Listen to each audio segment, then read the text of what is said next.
Thanks everybody for showing up. This is an unusual topic. It's one that I don't usually give speeches about, but it's one that I've been wanting to do for a while, for 6 or 8 months now. The history of this, if you go way back, is that ever since I got serious about game development, I've been interested in my own psychology and managing my own psychology, because I knew that my own psychology had been a barrier to me getting things done previously. I don't want to rat hole too much about that, but around the time that I started working on a game called Brave, which ended up being a relatively long project, 3.5 years long. That seemed long at the time. Since then, of course, I've done things that are substantially longer. I knew that I'd wanted to break with my prior history of, starting projects and then some months in losing the motivation, or, getting into states where intellectually I knew that I really wanted to do this thing because it would be cool, but like somehow just feeling down about it, feeling, bummed, and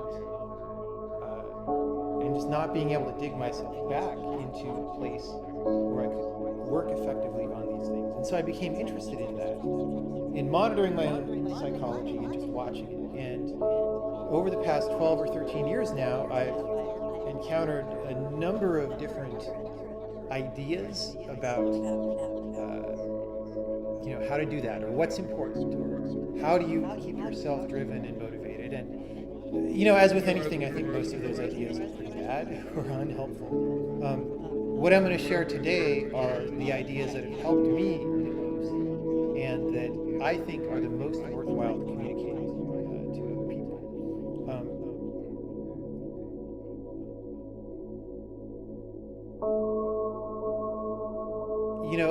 So the rest of the story of the genesis of this talk is just that at HandmadeCon last year, I was on a panel, and somebody asked me a question about how to keep motivation for longer projects. And at that time, I gave an answer that was vague and short, because I didn't want to take too much time because it was a panel. But I really felt that answer was true and helpful, but actually too vague to be actionable, because there was no way people would know what to do. So my goal this time is to just get enough information out there and enough detail that you could try these techniques on your own after the video and see if they work for you. Don't believe me that these are the best possible techniques for dealing with motivation and depression types of issues. But just, give them a try. If you like them, keep doing them. If you don't like them, don't. Now, I did just say something about like motivation and depressive feelings and stuff, and it's not necessarily obvious that those are really the same thing, but I see them on a spectrum of things that it's sort of the same thing manifesting at different levels of seriousness in the life of a software developer. I've been programming for about 35 years, and I'm very familiar with what it feels like to sit down in front of a computer and program. And I think it's not too surprising that sometimes we are beset by negative emotionality, right? I think, for example, that computers are fundamentally depressing because our body does not expect in its natural state to be motionless, first of all, and focusing on a thing that is artificially, flashing and changing in a way that generates potentially a lot of tension. So we shouldn't be too surprised, let's say, if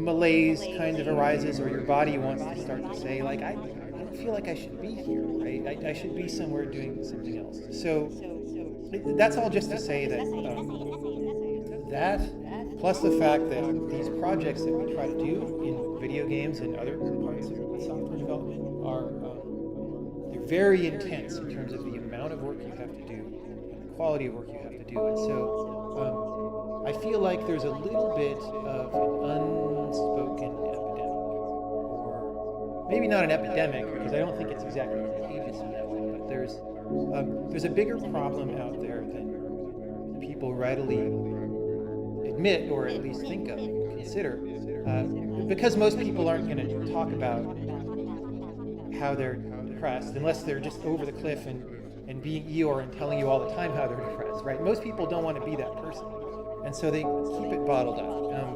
But in my experience, a lot of computer technical people, whether they're programmers or other people that sit in front of the computer a lot of the time, are unhappy for a great percentage of the time when they're sitting in front of the computer. And we can leave, there's a whole other part of the discussion about how social media type sites that we have these days are engineered probably to make us even more unhappy than we would otherwise be. Let's table that and even just say that just regular working life is probably unhappiness.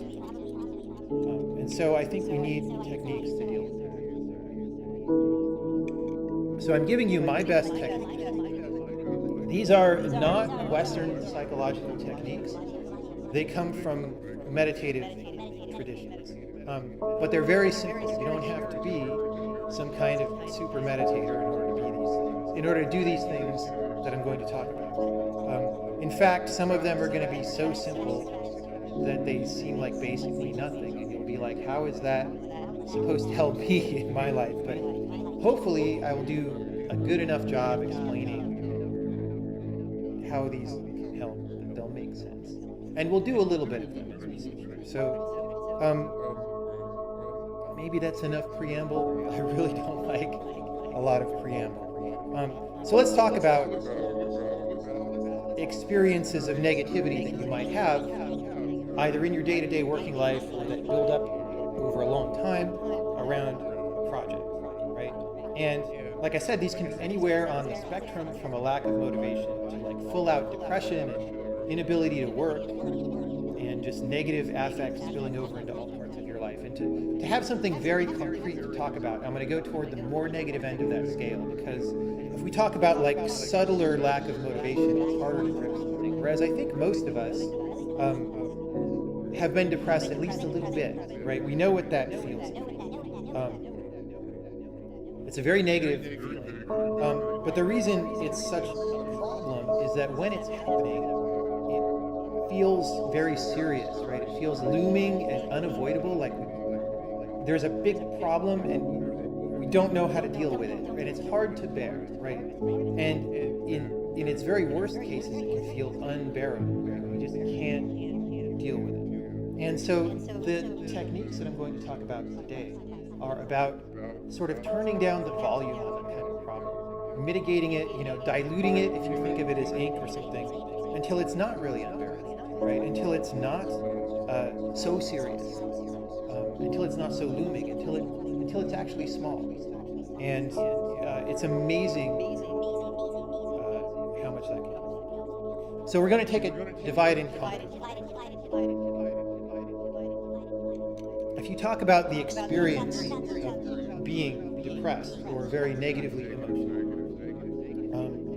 for our purposes today, we're going to divide that into a few parts, and then we're going to approach each part and attack each part separately. And then when you put them back together, because we've made headway on each part, the whole is not so bad, right? It's exactly like an engineering problem. You might start with a problem and it seems daunting, and then you break the problem down into separate steps, and then you solve each individual step, and then you've got a full solution, right? So this is something that engineers are very familiar with. So when we're having a negative time, there's several things happening, and you can categorize them very broadly into thoughts and emotions, right? So you might have negative thoughts, such as, oh my God, this project is taking so long, right?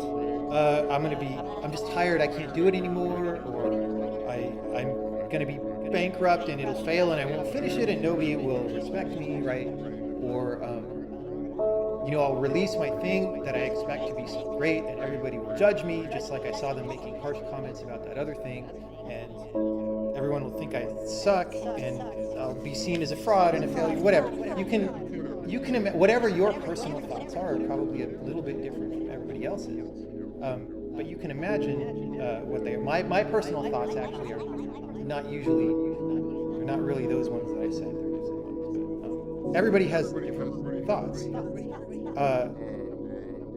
Now we're going to disregard for today whether those thoughts are actually true or false. In fact, a great many of them may be true, but that doesn't mean that it has to create a depressive situation, right? So we're not going to take an approach of, like a lot of people on the internet who are like feel good people or I'm such a good friend or whatever, will just try to tell you, oh, that's not true, you know, and get you to do this reality denial kind of therapy on you. That's very bad therapy, right? It's not going to work very well. What works well is being impervious to whether particular ideas are true. Right? So the other thought part of that is the emotions part. And with emotions, we're actually going to break that down into two parts. You know, with any emotional state, there's the non-physical part of the state. That's a more abstract thing, like happiness or sadness or something like that. But emotional experiences are always also grounded in the body. So for any type of emotional experience you can think of, there's a physical part and a non-physical part. So if I'm nervous, you know, going into a job interview, I might have a vibrating chest or tight muscle sensations or something. And then I also have some kind of, the color of the light in the room of my mind is in some kind of like flinchy way, like I'm a little bit, it's not exactly fear, but it's the precursor to fear, you know. If I'm angry at somebody, there might be this predisposition toward attacking them, right? It's hard to explain these abstract parts. I can just say anger, right? There's the anger part, but there's also then, physical corollaries of anger, like I'm flushed, you know, I might be kind of tensing my arms if I'm thinking about taking a hostile stance or something like that, right? So there's these two parts of every emotional experience, and we're going to treat each of those parts separately and investigate them separately. And then we'll put them all back together at the end. So let's start with thoughts. And the number one thing to realize that will help you the most when having thoughts is to realize ultimately that there's a limit to how important your thoughts actually can be because you are not your thoughts. If I say you are not your thoughts, either you can be very confused by what that means, or it can seem very obvious, right? Like I'm a human being. What do you mean I'm not your thoughts? But in the West, we have this really strong identification. We think of our personality as being composed of our thoughts, right?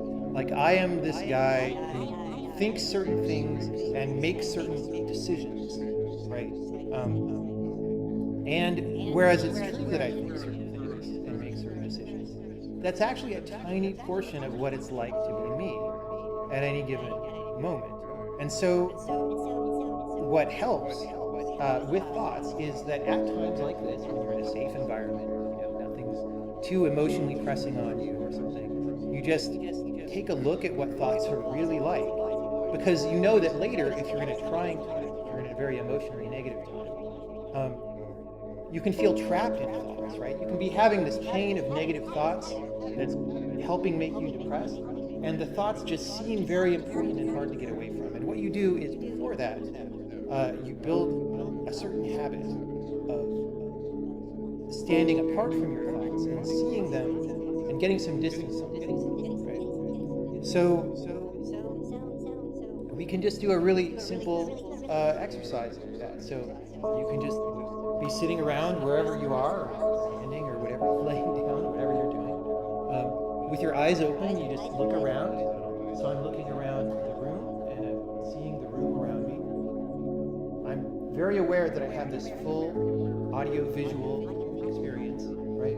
I'm feeling things. I'm feeling the chair that I'm sitting in. I'm hearing the fireplace and myself talking.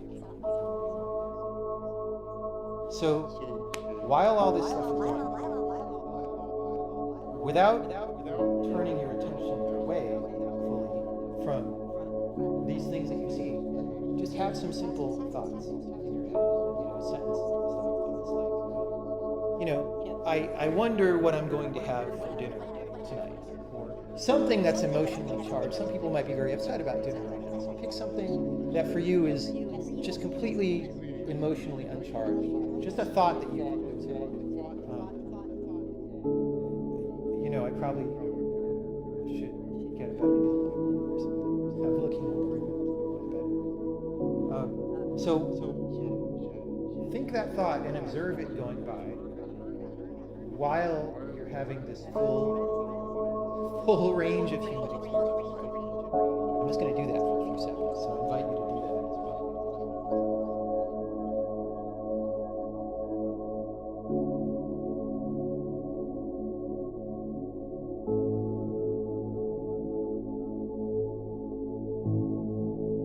And if you get trapped in a thought for a second, if your attention goes completely into the thought, remember that and just blow it back out to the whole room. And so you observe your thoughts going by, and two things happen. One is that you see that your thoughts are actually a small portion of your experience, right? You can't be your thoughts because you were here in a room, or I'll just speak in because I know where I am. I was here in this room and I was seeing this nice view, and then I started thinking something about the PlayStation over there. And I saw that thought come, and I saw it happen, and then I saw the thought go. But all this other stuff was still there. I mean, my view was changing slightly in my head, and the fire's changing slightly, but for the most part, most of my experience was not comprised by that thought. And that's very simple, right? Like nobody's really going to be confused by this. But it's amazing when you're in a high pressure situation how bad these thoughts can be, because we have a way of being captured by thoughts. And so the first thing that happens is that you see, oh, thoughts are actually really very small, right? The second thing that you do is you get practice at observing your own thoughts from a little bit of a distant viewpoint, right? You see your thoughts happening, and you get in the habit of seeing your thoughts happening. And then when you're in a more heightened emotional state, you have a better chance of sooner than you would have otherwise being able to step back from the thoughts that are happening and not be so enraptured by them. So now there's a few other things you can do. You can conjure up whatever other mental thoughts you're thinking of and just prod them a little bit. Like,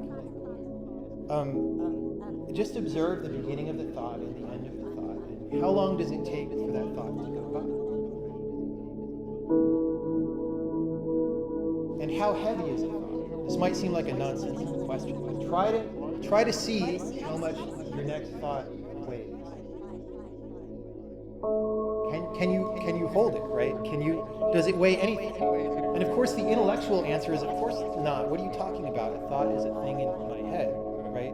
But the point of this is not intellectual answers. The point of this is for you to directly experience something that you may not have bothered to look at, and to sort of let certain kinds of observations soak more into the way that you are from moment to moment, right?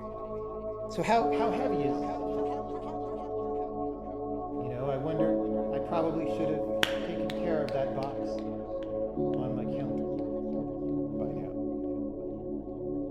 Can I stop that at a particular word? Can I stop that thought?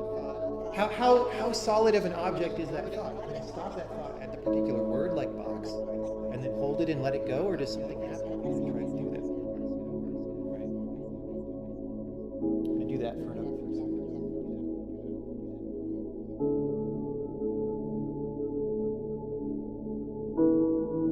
What happens when you try to stop a thought in the middle?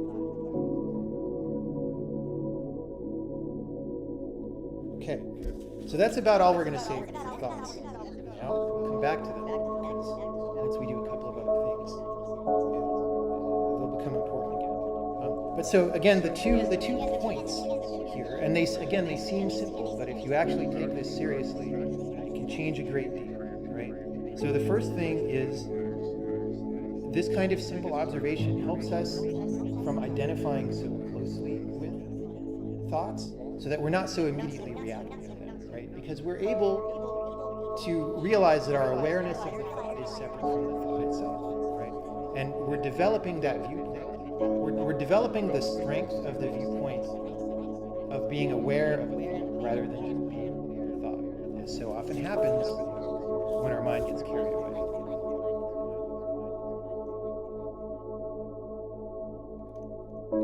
So, the next thing we're going to talk about is that bodily sensation part of emotionality. Right? As I said, emotions have a physical part to them, and you'll be if there are any emotions that you experience frequently, you'll be very familiar with what that physical part feels like. And there's a technique that is very, very useful for feeling in to those physical parts of adverse experiences, right, which will help you with those adverse experiences. But fortunately, we're able to practice these kinds of techniques on totally neutral sensations, right? So what we're going to do right now is a simple physical sensation exercise. So I'm sitting in a chair, and I'm going to put my attention on the feeling of my butt meeting the chair, right? There's some amount of pressure there where my body is being supported by the chair. If you're laying down, you're standing, you can pick some analogous situations. Standing is a little bit harder, right? Because it's higher pressure, there's more pressure on your feet. But pick anything like that. And I recommend closing your eyes and you just look at that sensation. What does it feel like? You sink your attention into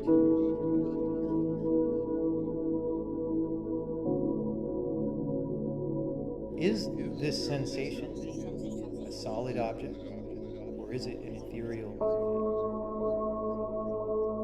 thing? And is it a well-defined thing? Does it have solid edges? Is it a well-defined area? Or is it a fuzzy and indistinct area?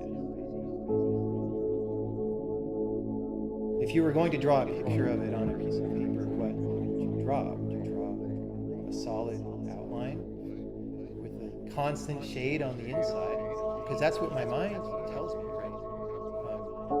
My thinking mind says, well, there's some butt-shaped shape where I meet the chair, and that's what I would draw. But is that actually what you see when you drop your attention into that sensation, or do you see something else? Right? If you see a firm boundary at the edge of the sensation,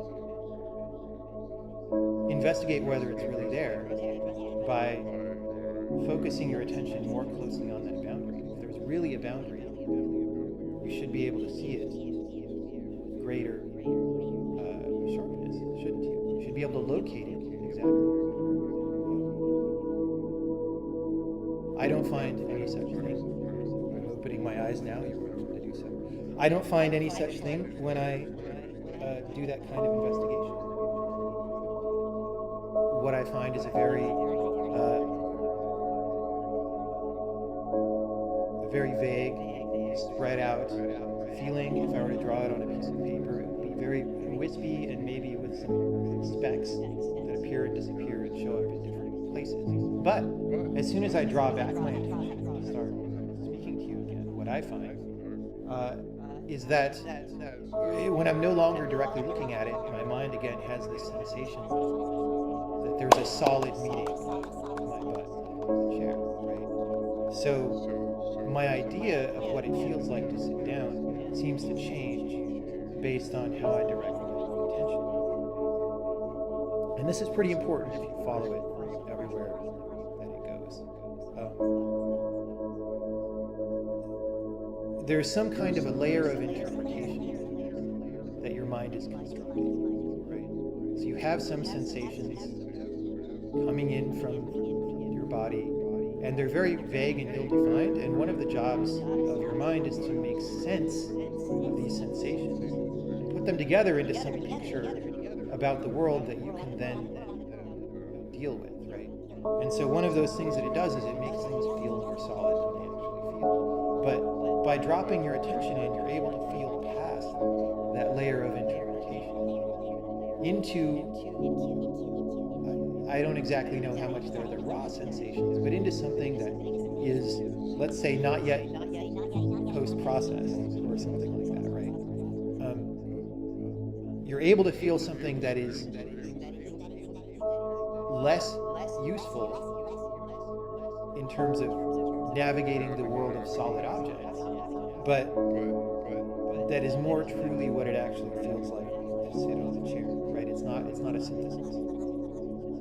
And it's interesting to, again, I can put my attention on the computer over here, and maybe it feels more solid back there, but then I drop my attention back there, and there's a moment during which my attention just sort of feels the illusion of solidity dissolved, and I feel what the sensations are actually right.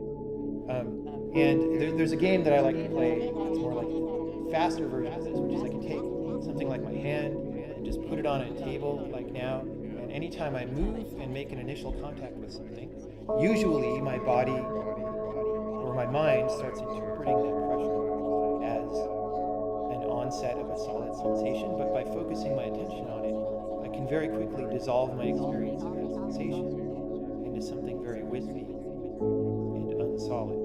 And so it's a nice game to play to just say, okay, my hand is up, my hand is down, and how quickly am I able to drop into the sensation such that I get past that layer of interpretation. Hands up, hands down.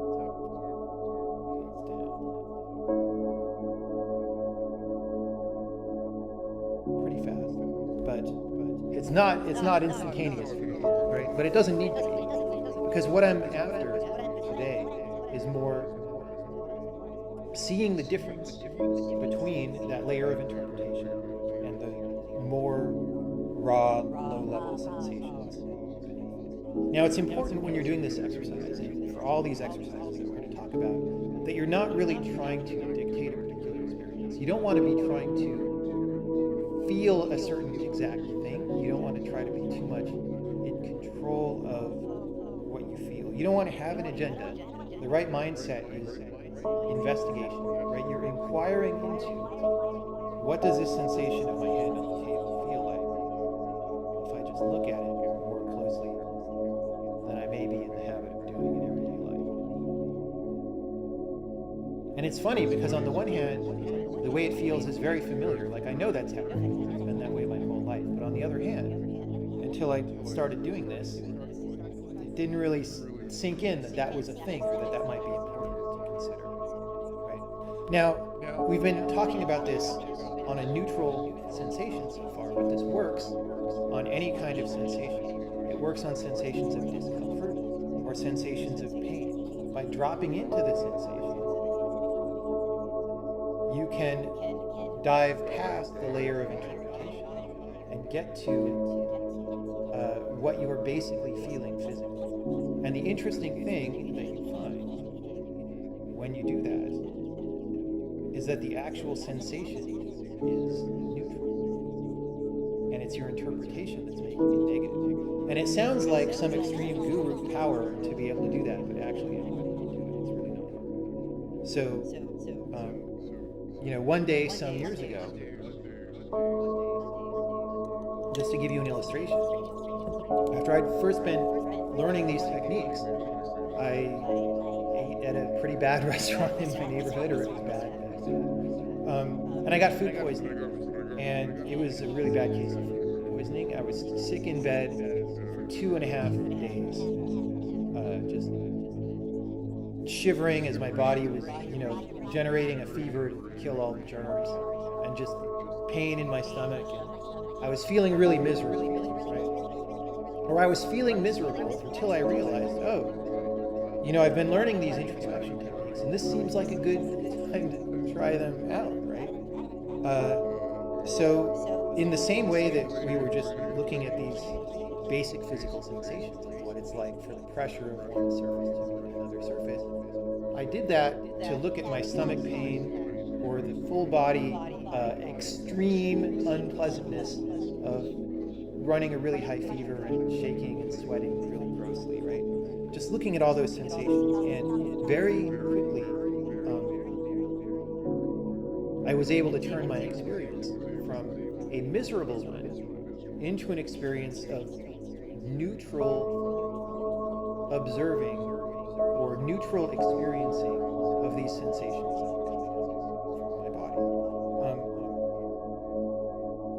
Now, it was a little bit difficult in that case because it was a relatively strong experience, and so from time to time, I would lapse in my, I don't exactly want to say concentration because it wasn't concentration, but I would lapse in my ability to maintain this viewpoint, and I would be miserable for a few minutes, but then I was able to dive back in, right? And that was it was a very interesting couple of days. You know, I mean, it taught me a lot about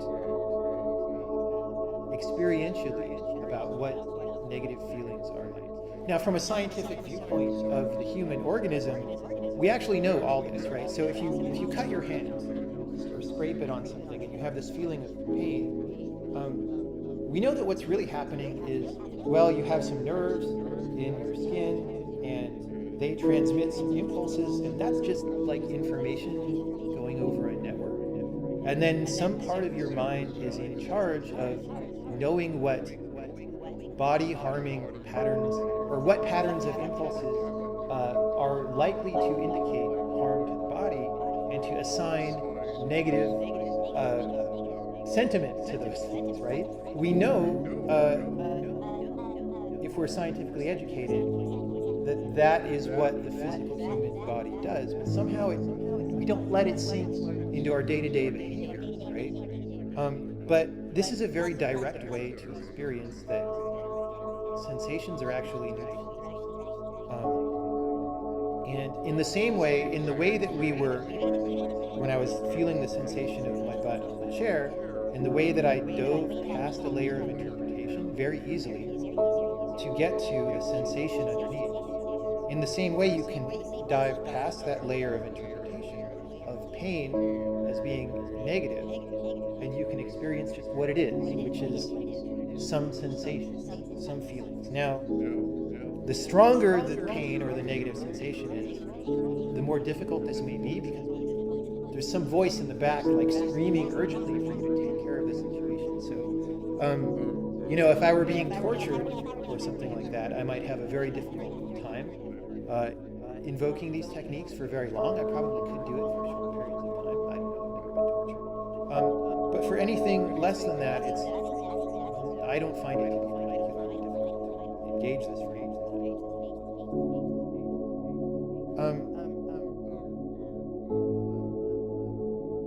So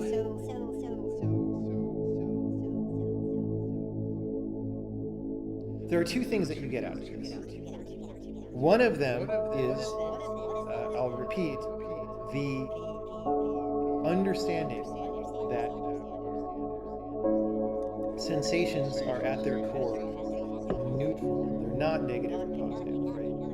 The negativity or positivity are things that you assign later, and therefore they're not that serious, because the negativity isn't something exactly that's happening, right? It's your evaluation of the happening. And that means you have at least some degree of control over it, which again, when we talk about serious depressive situations, gives you a little bit of a weight. There's another thing that it does, which is that long term, if you do this a little bit, it gives you an understanding of what is being interpreted by your mind, or what is being synthesized by your mind versus what is not.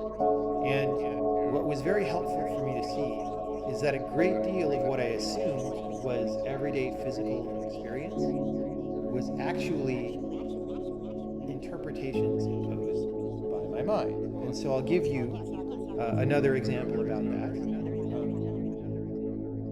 I had come home again some years ago from a retreat where I was practicing this kind of technique. And it was the next day after the flight. So I was at home, I woke up, it was Saturday, I did some work stuff that I had to deal with being gone.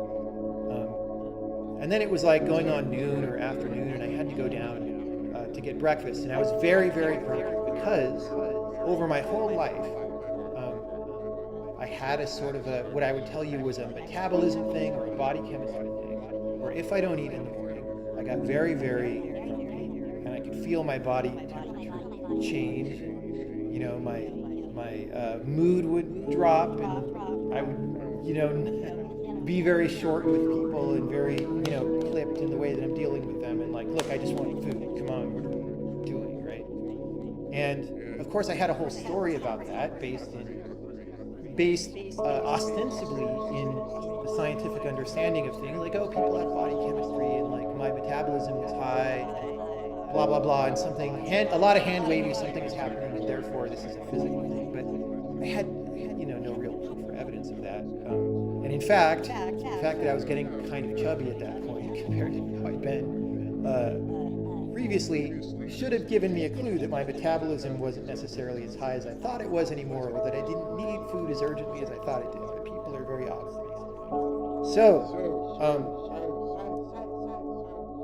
So I was grumpy, and I got in my car, and I was driving down the hill, or I was about to drive down the hill, and I was like, oh man, I wish I could walk down the hill, but the hill is very steep. I just want to go to restaurants that are like 5 blocks away and get breakfast.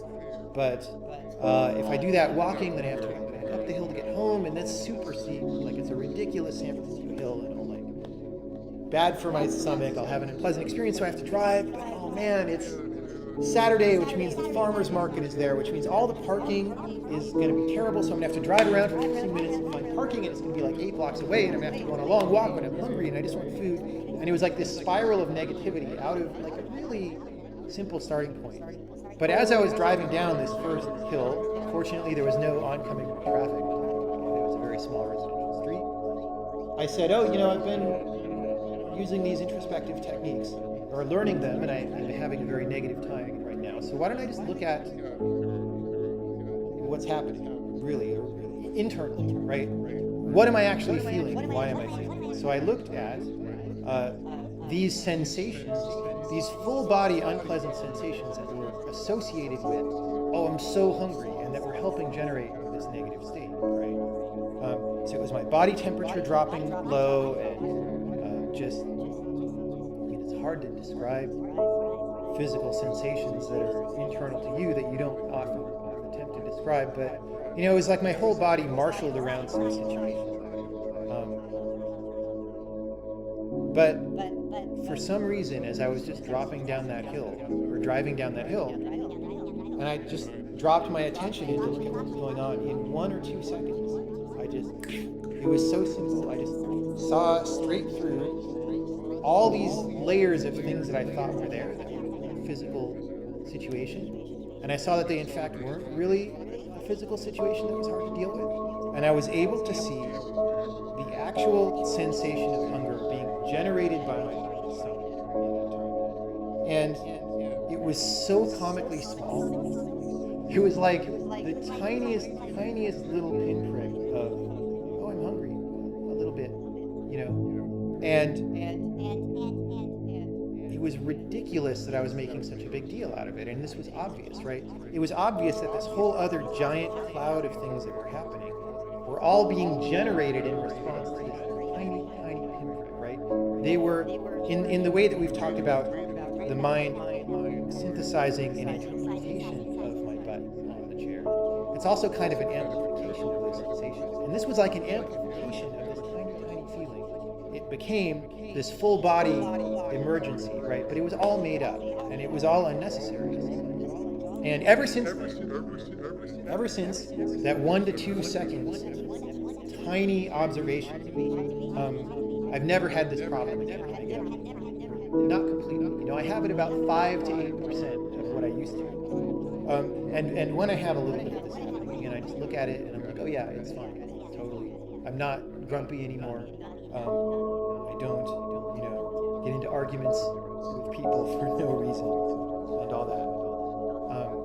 And it took almost nothing. It took just a second to turn. And I was not even particularly experienced in this type of introspection at the time when that happened. It was just, it's just not hard. Right? That's all I can say is it really doesn't take much. So to summarize, for for physical sensations. There are two things that you can gain. One is the sensation, or the knowledge that sensations are at their heart neutral, right?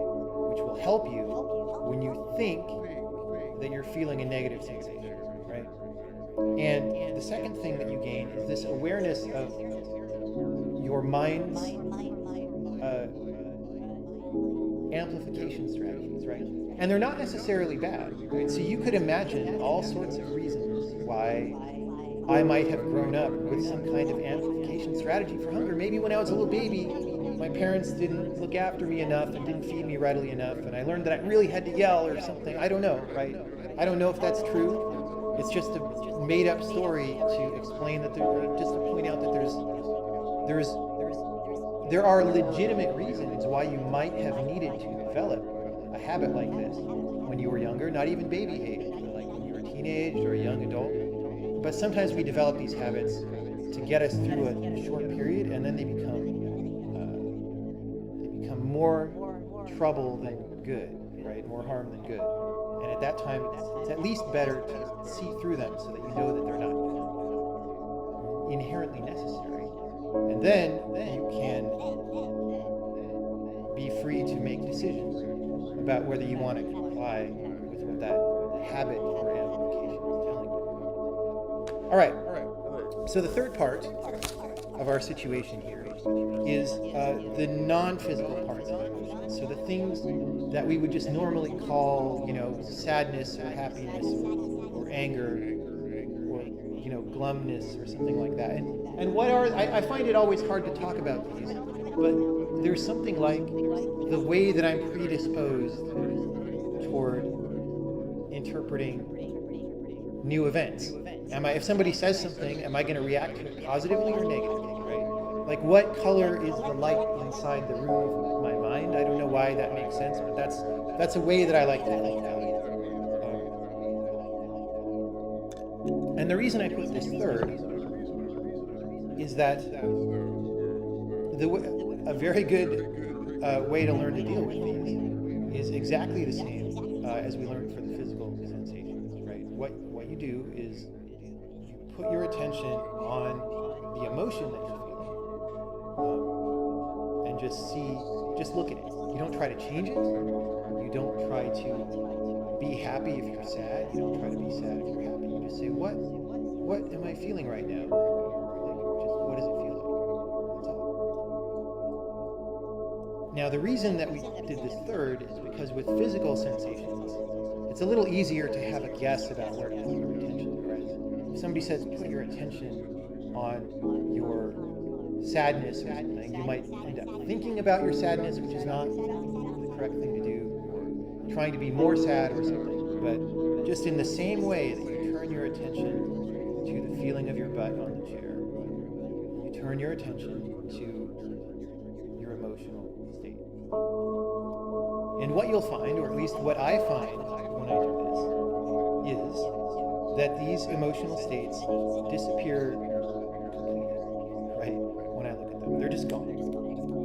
Which comes as a surprise, perhaps, when you first start doing this, because we have this idea that emotions last a long time, right? Like if I have a conversation with someone and we have a strong disagreement and I get angry and I leave the room and I'm still angry. Maybe I'm angry for hours, or maybe I'm angry for days or weeks, or maybe I form a vendetta that lasts for years.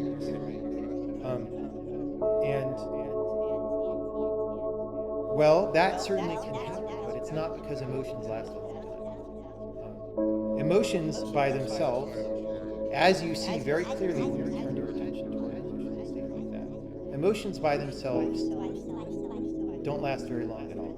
They're like fire, or something like that, where without constant fuel, they'll just burn themselves out. And actually, in the case where you're turning your attention toward investigating the emotional state, you're actually turning your attention away from fueling the emotional state, and so it goes out even faster.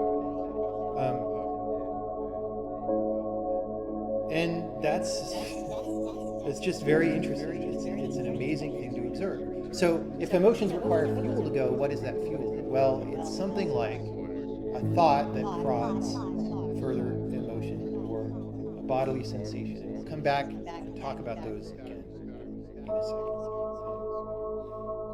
And so this one is harder to practice in a more neutral setting like this because you may not be in any kind of heightened emotional state. Probably not, right? You may be in a relatively low-key emotional state. But I would recommend just taking a second and trying that out. So, what do you feel like? How do you feel? Just take a look. Close your eyes and just view your emotional state just like you were viewing the sensation of your body being in the chair.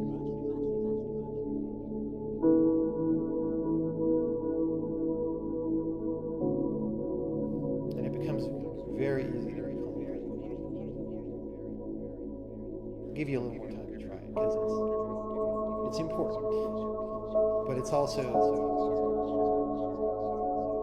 if you're not experiencing provoking emotion, it's subtler.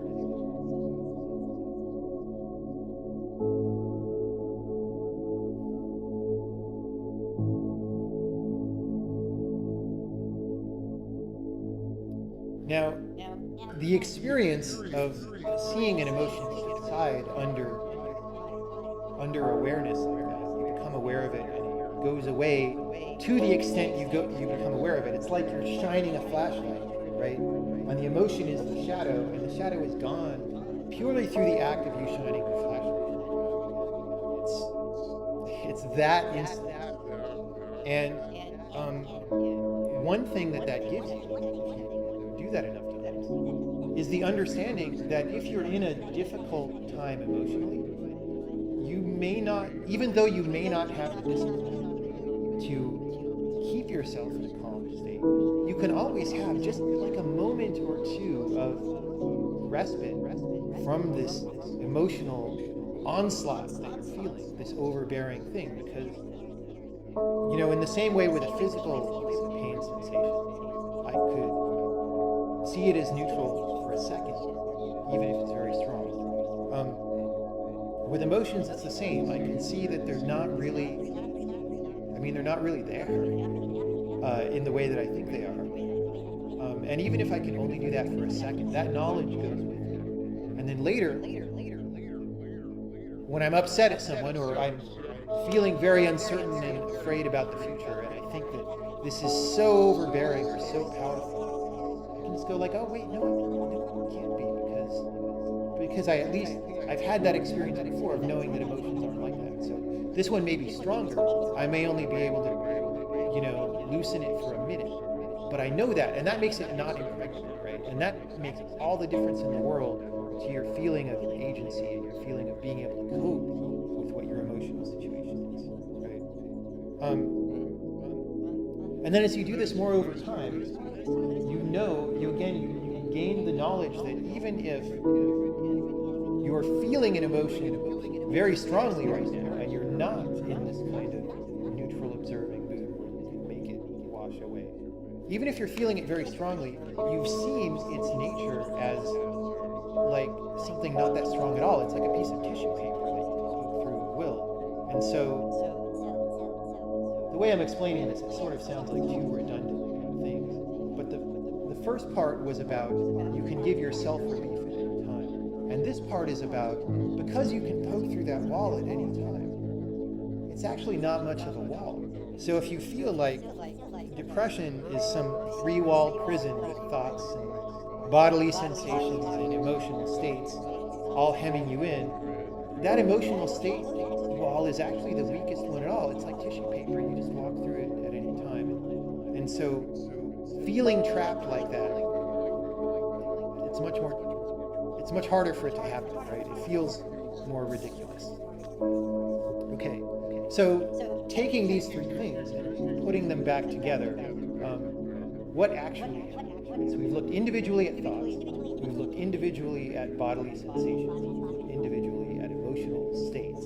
But what actually happens in everyday life is these things mix and interact. And there's some kind of perpetual motion machine, right? So if I was angry at somebody and we had a discussion and I leave the room and my emotion starts going down, like I was angry and my anger starts subsiding, it'll get prodded again. I'll have a memory of what they said that I didn't like, or I'll have a picture in my mind of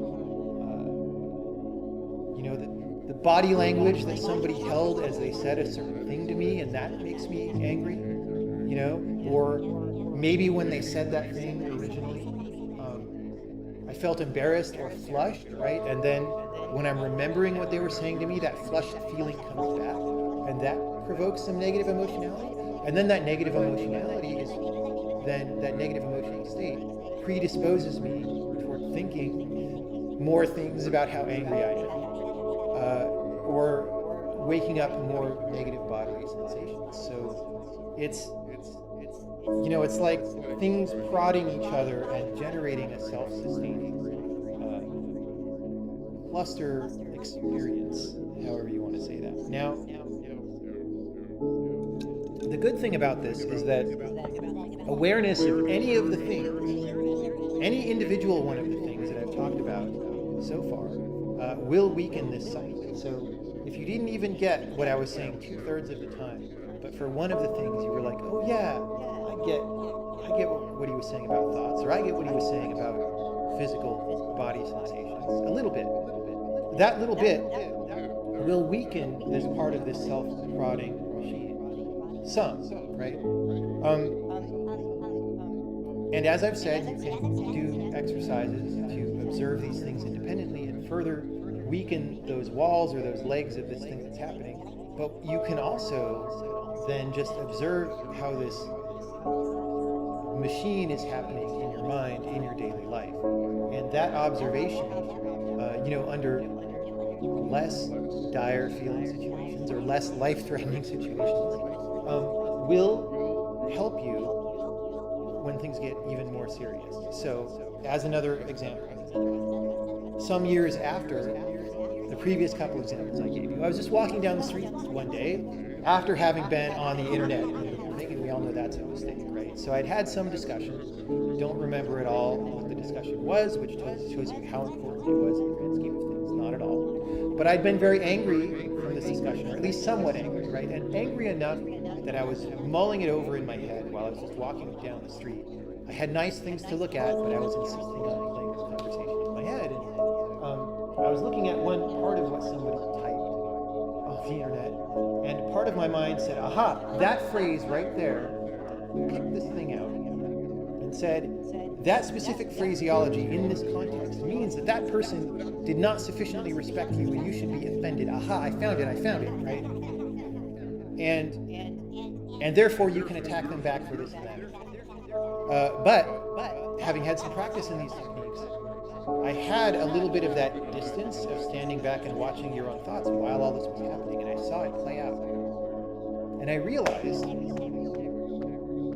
people are kind of crazy. Like, I'm kind of crazy, and everybody's like this, so everybody's kind of crazy. And what do I mean by that? I mean the following. People will tell you that they don't want to have negative experiences, right? Most people will tell you they want to be happy, right? But what I saw very clearly happening was a part of my mind whose job was specifically to make me more angry. Reach out and say, this thing here, right? Be mad about this. It's like the guy who, big guy who walks into a bar, looking for a fight, and he's, kind of drunk, and he's, bumping into everybody, hoping that somebody will, start something, right? It was like that.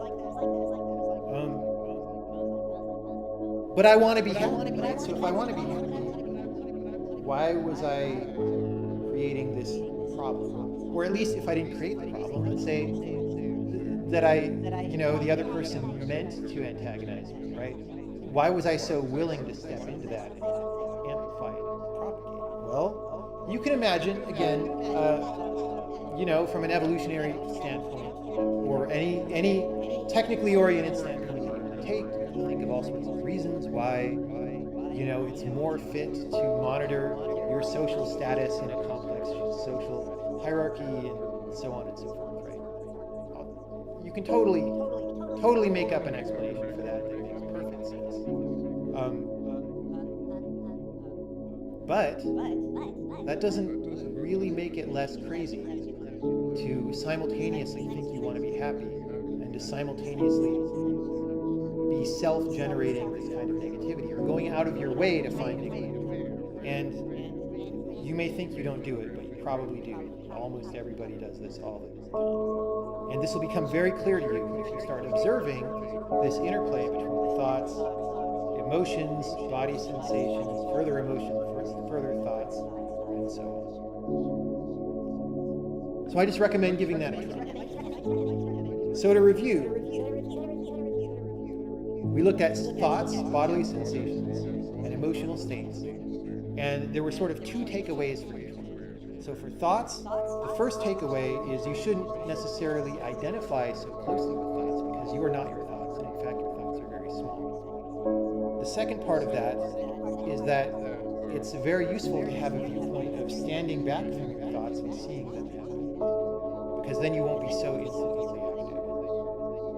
You'll be a better observer, you'll know more what to do. With sensations, the two takeaways are, sensations are fundamentally neutral. They're not fundamentally positive or negative. And a lot of what your mind is engaged in is interpretation or amplification of these sensations, but you're able to see through them and see the lower level truth of what's happening. And I don't want you to believe me on that. To whatever extent you were able to see that during the exercise today, maybe not at all, maybe only a tiny bit. My recommendation is just to go try those yourself, because it's very easy. You just try them for a minute in the middle of the day, you know, while you're having coffee, at lunch, or something. And it's very informative to see what you see when you do this. And the third thing about emotional states, the two takeaways are that if you look at them in this earnestly neutral or inquisitive way, they disappear instantly, right? And the fact that they disappear instantly can give you relief when times are hard. And you put all of these things together, the more headway you make into each of these pieces, the less they fit together into this weird machine that propagates negative states like malaise, depression, lack of motivation, and so forth. So you can hopefully at least imagine how if you have this depressive run that's fueled by these things, if you weaken some of them, how it'll decrease that. And then going back to something more subtle like malaise, like I sit down in front of my computer and I intellectually I want to make more progress on my project, but I just can't make myself do it. Like the mouse keeps popping open the web browser to some stupid discussion site or something, right? When that happens, I recommend starting with bodily sensations and see what your body is feeling, because more often than not, you'll have some negative body sensation driving that, and it'll do you a lot of good to observe that. And then the second thing is just to observe thoughts. You can observe feelings as well, but often in those cases, they'll actually be a little bit subtle. But give it a try. This has gone an hour now, almost exactly. So I want to close it. We'll do questions in a minute after this. There's a last thing I want to say, which is, hey, I'm putting this video on the internet, and I know how the internet goes.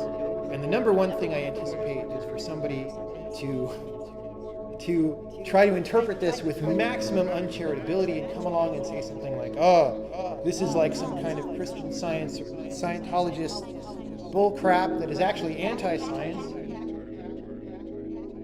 And he's telling you to like do some Eastern woo-woo to make your problems go away and ignore like antidepressants and that kind of stuff.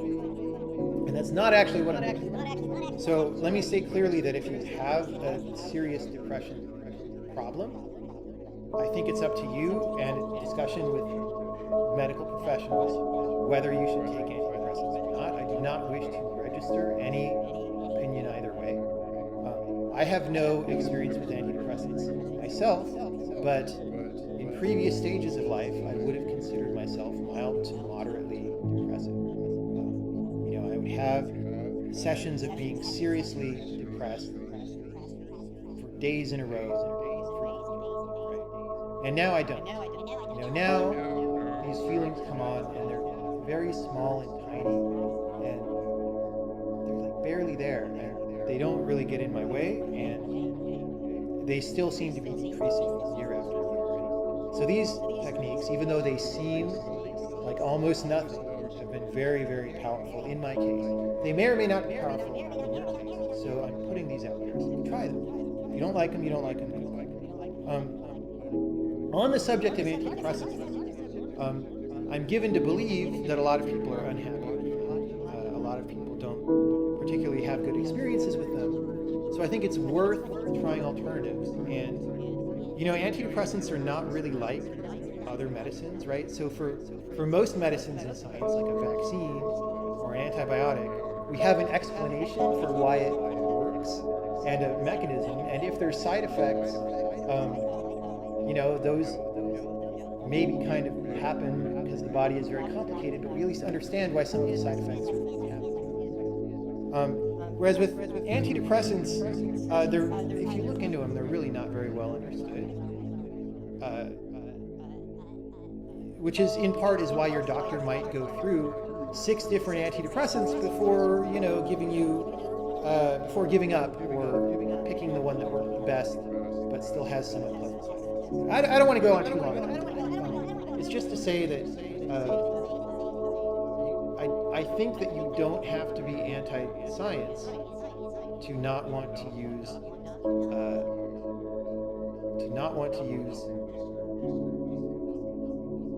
some of science's weaker medicines of last resort. Right? That's all I'm going to say. So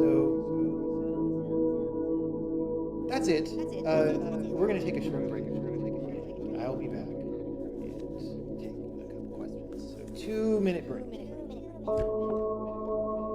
Go ahead and type. All right, let's see what questions we have. Someone's asking about, did I suffer from imposter syndrome earlier in my career? I'm going to treat that, maybe we come back to that because that seems a little bit off topic to me. The short answer is no, but I have other thoughts about that, but they become increasingly off topic.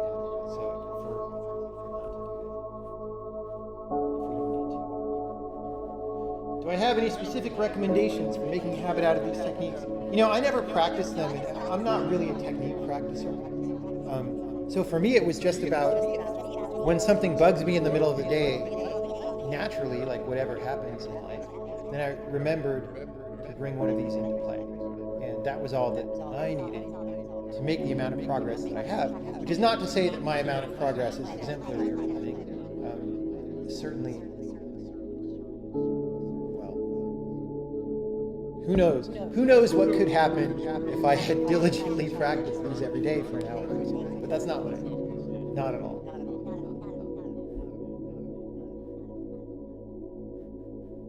Someone is asking, when you check your physical sensations or emotional feelings, do you describe them in your mind with literal terms, or is it more about trying to see it as it is? Something that is almost indescribable by language. Yes, you don't want to engage language when you're doing this. That would be a mistake.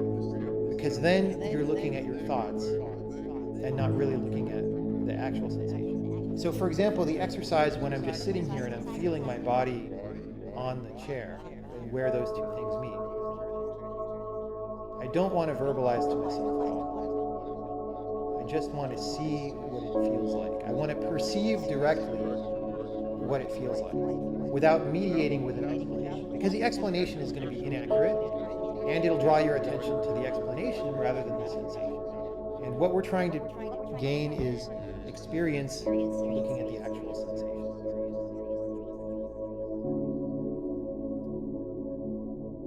As someone who values their intelligence a lot, I believe my thoughts to be very important, because golly, I'm a smart person, I should trust myself. But the idea that thoughts are a small portion of the human experience is something to consider, basically. Okay, well, there's lots more to consider. I mean, if I'd wanted this to be an 8-hour thing, it could have been, right? So another thing to consider, if your thoughts are so important, do you choose your thoughts? Do you decide to think any specific thought? Or does it just come out? if you decide, when do you decide to have that thought, right? Or when you're talking to someone, does the next sentence just kind of come out? This is a little bit of a weird thing because there are certain people who premeditate what they're going to say in their mind before they say it. Those people tend to be a little bit on the autism spectrum, or a little bit very concerned with self-image and wanting to filter everything they say. But then in that case, if you think what you're going to say before you say it, how did you decide that exact sentence that you thought you were going to say? It's not like you opened up a big menu of words and picked this word and then that word and then that word. No, somehow that thought came to you, right? And so one of the very valuable insights that you get when you watch your own stream of thoughts like this is that the thoughts essentially come from outside, right? They come from outside your awareness into your awareness. You can't particularly say that you, the conscious decision maker, chose to think that. You might have some model about your unconscious mind generating the thought, but you don't really have control over your unconscious mind. So, yeah. Which is not to denigrate intelligence in any way. I think intelligence is super important. I think a lot of us here are programmers or other technical people, and you really need intelligence to do that kind of work. But it is helpful to look at intelligence more closely.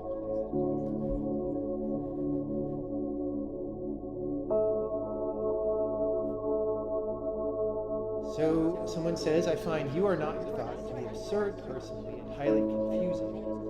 I have trouble understanding what that actually means. What am I then? Well, like I said, there's all this experience around you.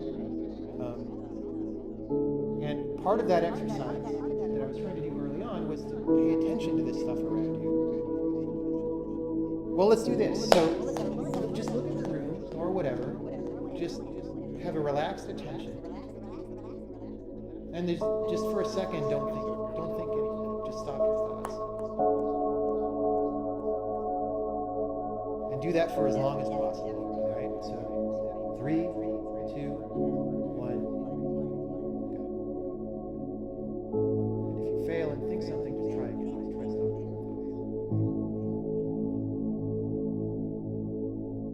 You don't have to try this for very long.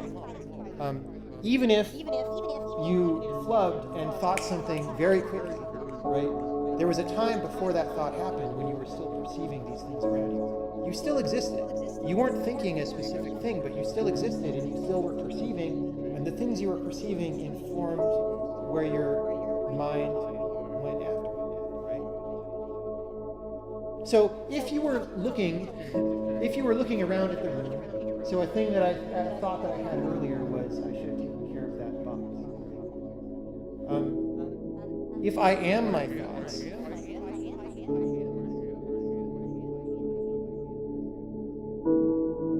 then where did the thought about the box come from? It had to come from some conscious perception of the box, or maybe not even conscious, but I had to see the box and process the fact that it was there in some way to have a thought about the box. So obviously, there's a big part of me that is prior to thought, that happens before the thought happens. And if you have difficulties stopping your thought or not thinking something, you can try stopping a sentence in the middle. So I'm going to think the fact, I should have taken care of that box.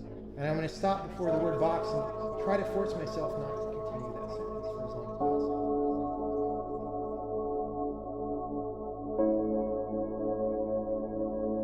And by doing that, to whatever degree that you're successful, you can see that there's an effort, right? You can see there's some kind of trying not to let the thought proceed, right?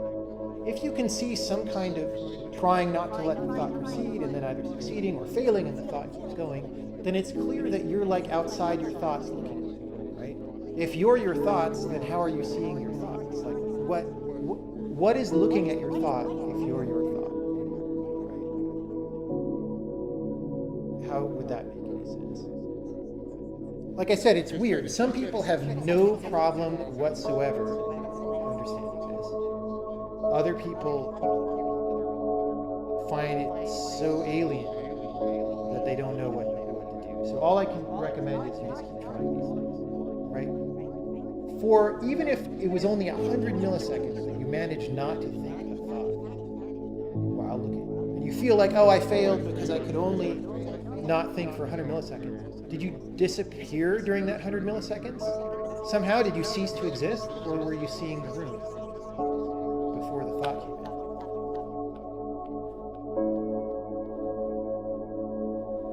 in? Has finding artistic success brought you any peace? Has your approach changed from before the game?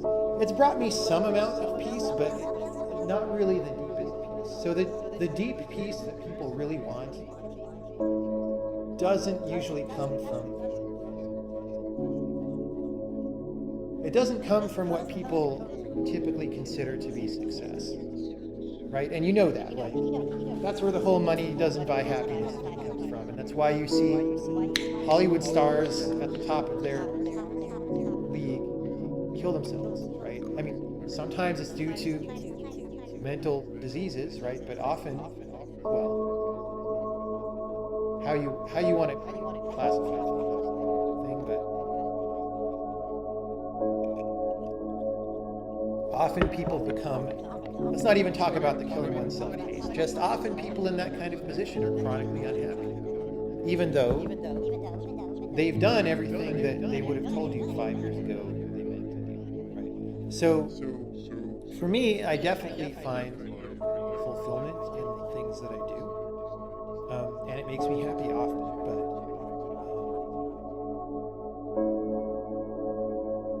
but I think the actual deeper happiness can be related to artistic work, but it's what happens while you're actively doing the thing that you're most happy with. I don't think it comes from having done it in the past. It doesn't come from thinking about how people have, for me at least, it certainly doesn't come from thinking about how people might have appreciated what I did or whatever. It's more of the serenity of actively performing something that you know is good right now in this second. That is one of the best feelings that I've had. And that can come whether other people acknowledge how good your thing was or not. You know, if you know that what you're doing is good, it's a very special feeling. Have I been to meditation retreats? Yes. In the example of being distracted due to a physical discomfort, the solution there to address what's causing, is the solution there to address what's causing the discomfort, or does it become ignorable by shining the flashlight?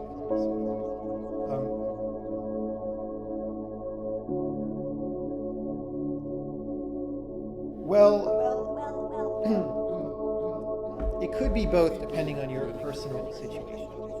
The case that I was going into, which is very simple and which is, I think, a universal experience, is to look at the sensation that underlies your interpretation of what your body feels, right? And that anyone can do. Beyond that, there might be reasons for certain sensations. You know, if I'm feeling into my chest and I'm chronically like hunched because I'm unhappy, whatever, you might think that the sensations in your chest are being caused by the physical activity of hunching, and that'll be going on. But there's also like, well, actually, your propensity to hunch is happening because of certain sensations in your body, and those things have causes and a history, right? And so you could attempt to address those if you think they're there for a reason that needs addressing in some particular cases. I'm not going to go into that right now. That's not something that I've even done so much. I haven't needed to do that, but I know that that's a thing that some people do. But for me, a large amount of benefit just comes from observing sensations without needing to do any kind of further manipulation exercise.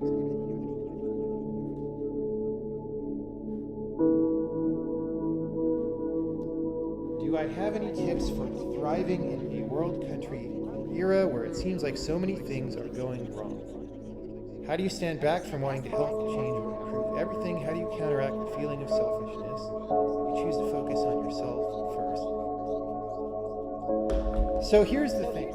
It's very easy in this day where people on the internet are telling you what they think about everything all the time. It's very easy to feel like lots of stuff is going wrong and everything is bad because all this news comes in about bad things. And there are bad things, certainly. There are bad things happening.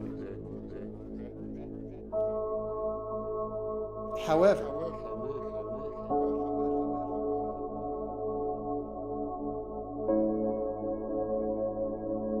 there is a fine art to recognizing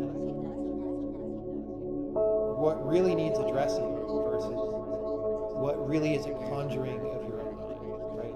And, what you'll find in all this news of what's going on in the world, most of it is inaccurate to some degree or another. Like things about who is doing what in the U.S. government and why is probably mostly made up, actually.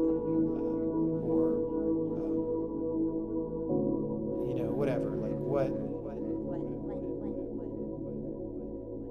I mean, there are real world geopolitical problems happening, but if you really knew the full truth of them, they wouldn't quite look like what you think, right? So certainly, the U.S. has problems with North Korea, right? And you can learn the vague parameters of those things, but I think if you were an expert on the subject, then your understanding of it would be very different from what a random person on Facebook understands, right? And so the random person who gets their news from Facebook, their emotional venting on North Korea vis-a-vis the USA is probably not that helpful, right? It's based on ignorance. So then if that's you, do you really want to be that? Do you really want to devote most of your energy to things that people are telling you, to mythical situations that people are telling you how they're a certain way? Or do you want to spend your energy on things that you actually know something about and do something? So I choose the latter, right? And the way these techniques can dovetail into that is you can just after a while, you learn when you're projecting something versus when you're authentically experiencing something. And so I turn my attention towards things that I'm really experiencing and put my effort into it. And that doesn't preclude helping out with things, right? So when these hurricanes hit Texas and Florida and Puerto Rico, I made donations to the relief funds. I didn't say, oh, those are faraway things that have nothing to do with me, right? But that's just because making a donation to those relief funds seemed very probably like it would actually help people in reality to some degree or another, right? What I don't know anything about whether it would help people is to get mad about whether Trump did or did not send something in time or anything like that. Because none of that, I don't know anything about any of that stuff, and neither do you guys, right?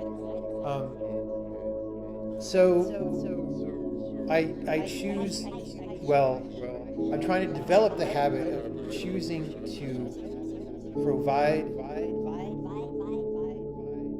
mental energy and physical action when that's appropriate toward things that I am sure are real or that have a higher probability. And, it's up to you how you want to do that. This is the recommendation. Will I say hi to Chris Hecker for you next time I see him? I don't know who you are, Elvis Snake, so I could say that, but it wouldn't be meaningful to me. How to go back from neutral state to the emotional one. Your emotions are dogged, most likely, and they will have no problem coming back. Don't be worried about oh my God, I'm going to turn myself into Spock or something. That's not going to happen, because your emotions will rise up again at the slightest provocation. Don't worry. I said I was at a retreat earlier. Was it something specific like mindfulness or Buddhism? If so, how do you feel these things influence your thinking? I've been to a bunch of retreats about a bunch of different things. The stuff that I was talking about today, which I feel is the most useful thing to communicate on these subjects, doesn't exactly fit into Buddhism or mindfulness or anything, although both of those practices are heavily related. Like, they both do things that dovetail directly into this, and the skill sets cross over and all that. I mean, maybe what I said fits. I mean, it sort of fits into both, but it would be a very specific subset of either of those things, right? Like, Buddhism is a very large thing, and a lot of it, I think, is unhelpful to modern people. And yeah, I am not a Buddhist. Interesting that I didn't mention meditation for people who like the exercises and want to go further on the thoughts. Well, I feel like people have heard of meditation. I don't need to tell people that there's a thing called meditation that exists. So I'm not doing that. I felt more inclined to share these specifics.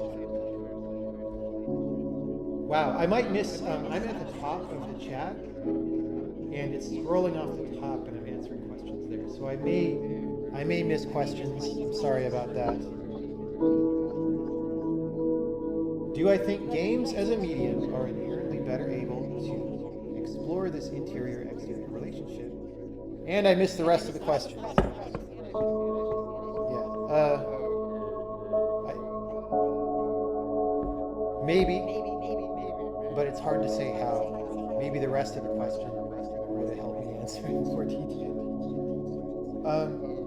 Not a question, but just want to say thank you. I've been in a funk recently, and it's definitely. It will help, and it will help so much, especially just the permission to sit there and feel your bodily sensations. Because in a funk implies that there are bodily sensations happening. You might be more thinking of the emotional state or even the thoughts, but the bodily sensations are there, and if you look at them, it'll help. It'll really help.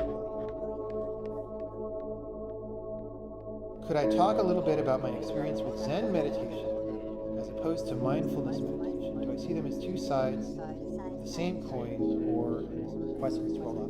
I have never done Zen meditation, so I've never done Zazen. I've never gone to a Zen monastery and spent time there as a monk, so I can't tell you anything about that. I've done various other forms of meditation, and I have some favorites, but it really, I think going into those in detail would be a thing for another time. It would take hours. If you're interested in meditation, then go ahead and explore it, and all I would have to say there is be wary of anybody who wants money from you in order to teach meditation, or certainly, more than renting the room that it takes to tell you something, right? If somebody wants thousands of dollars to teach you meditation, be wary of that, and be wary of people who want too much attention. Like, if you sense some kind of guru worship situation, just get away from that, because that's not. Why does that help? What is worshiping some guru have to do with the truth of daily reality as well as spirituality? Those are very different things. So there are all these traps set up out in the world for people who are interested in meditation. So avoid those, but see what's out there, and see what you caught. Which of the three elements do you think is more prominent when feeling empty, undecided, or deciding what to do after a long project? I'm having a hard time being confident in setting a new long-term goal. Well, So instead of focusing on any one of those categories, once you have practice at, or if it came naturally to you at tuning your attention to you can then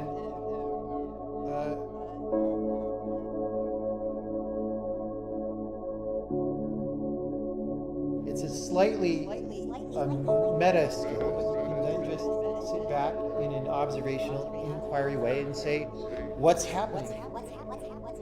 Are thoughts happening? Are emotional states happening? Are bodily sensations happening?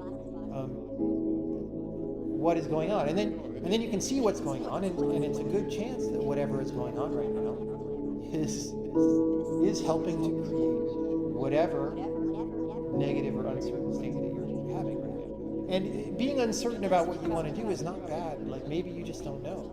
Maybe you have to be okay with not knowing what you want to do. That's a thing, for sure. When did I start doing these things, and how quickly did it affect my work and motivation? I would say probably I started with these specific kinds of things around 2010 or 2011. And they probably started affecting me immediately, as in the second I was doing them. And the large changes that I saw, like those anecdotes that I told you about, certain observations that I made of my own, those happened within 6 months to a year. It really didn't take long. Of course, this is ongoing, and I notice things that help me all the time, but really big observations were not long. And so, when I talk about, like, I used to have depressive tendencies, don't anymore. That change, the bulk of that change happened 2010 and 2011, maybe a little bit 2012. So a couple of years after I learned these things, at most.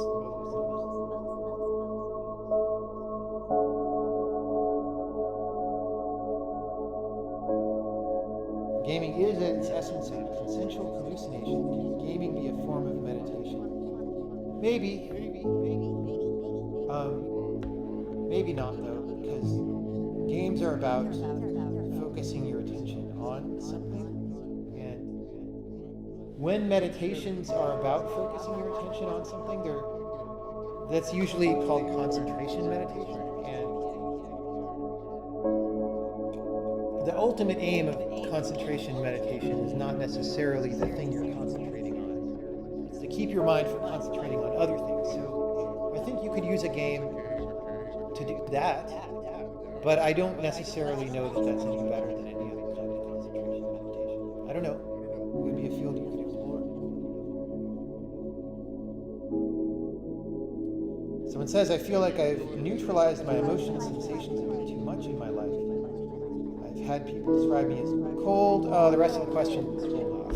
Let me try to answer what of that question that I saw, which is to start by saying, this is not, the exercises that I talk about today are not about neutralizing emotions in the sense of suppressing them. You don't want to do that, right? They're actually the opposite. They're actually, if you feel something very negative that's helping cause recurring bad states for you, then, maybe part of what is causing those bad states is the repression of that negative feeling. It's like you don't want to feel that feeling fully, or you're worried about it, or you just feel the need to quarantine it, right? And so that creates some of these negative amplifications and tensions in the body and in reactions and in habits and all that. And so this is the opposite of suppressing those emotions. Or suppressing those feelings. This is feel the feelings. Like maybe when you were a little kid, you didn't know how to deal with something, so you had to repress it. But now if you're an adult, you're in a safe space, maybe it's okay to feel that thing. And part of what you're doing is just, by observing it, you're obviously allowing yourself to feel it. And sometimes that loosens things. That's not the primary objective of what I was talking about today. The primary objective was just showing you what it's like just to observe these things. But as a side effect of observing these things, you can loosen things. So I actually also would have described myself as repressing my emotions a fair bit when I was much younger, like, in my teens and 20s and stuff like that. That is very different from what I'm recommending here, and I hope that there's no confusion about that. So when I say that an emotional state will dissipate when you look directly at it, that's not because you're pushing it away. It's because you're seeing how it really is, or to what degree it really is a substantial thing. And those are very different, and maybe I should just stop talking about it and recommend that you just try it and see what it's like experientially.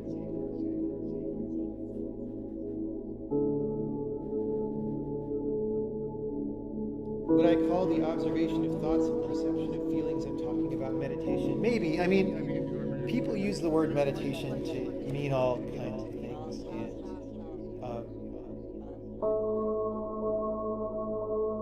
I would say these are related to meditation, but I would actually call them contemplations or exercises, which you can do in a mildly meditative frame of mind, but they're not themselves meditation. But a lot of people would disagree with that and would use the word meditation to describe this kind of thing.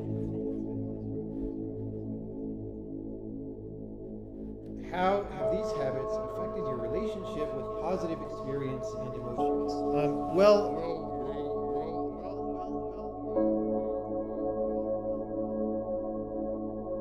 It means that when you have positive emotions, you don't take them as seriously. You can still enjoy them, totally. I'm not recommending that you try to sabotage your positive emotions, because they don't trap you, right? We don't feel trapped in positive emotions the way we feel trapped in negative emotions. So we don't need to address them the same way. And positive emotions tend not to last as long, right? If we have a lot of positivity, we tend to get used to that after a while. It tends to play itself out, whereas negativity can recur for much longer periods. So, that's why I say that these address negativity, but of course, they're applicable to positive feelings in the same way. And what does that mean? Well, maybe it means that you don't form your identity so heavily on being someone who needs to feel positive things all the time. Because you know that while positive feelings are nice, they're also insubstantial, just like negative feelings are, and so there's something experientially that happens where you realize they're not as important, but they're nice. They're nice when they happen, and it's good to enjoy things. So I'm not discouraging.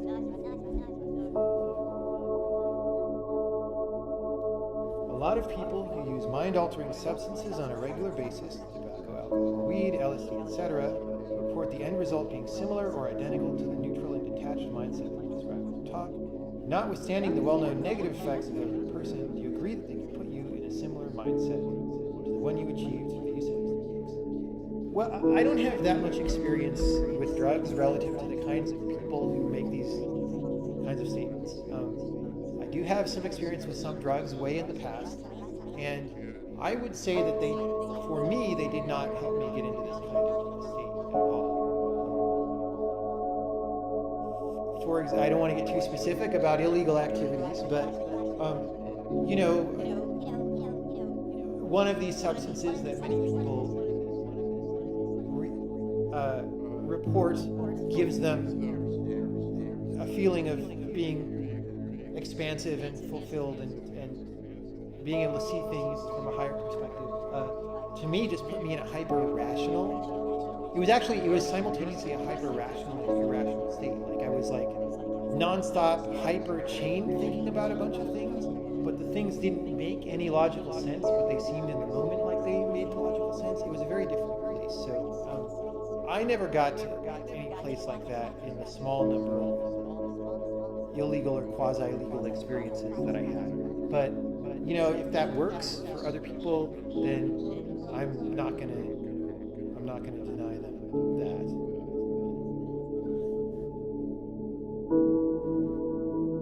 Someone says, what makes me unhappy the most and how do I fight with it? Well, I'm not unhappy that much these days.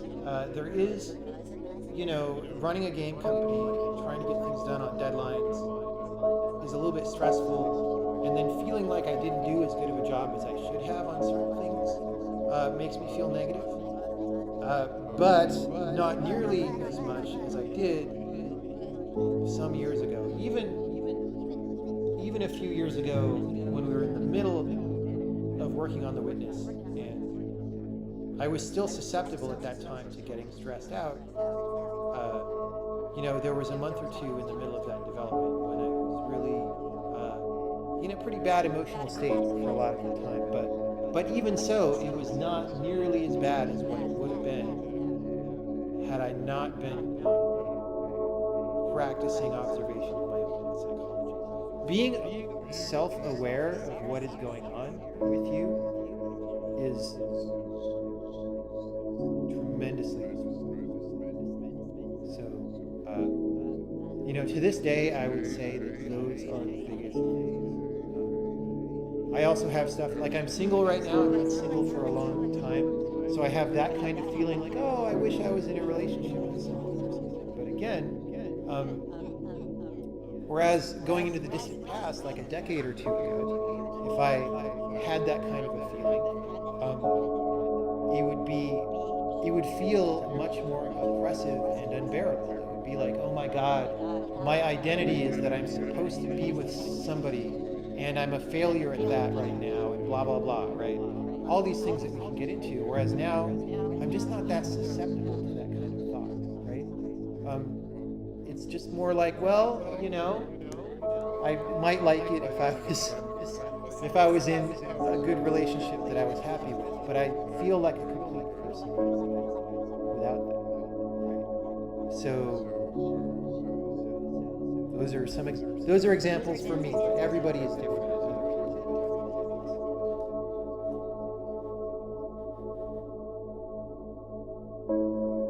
So this approach, as I understood it, is about making negative interpretations of reality neutral. Not exactly.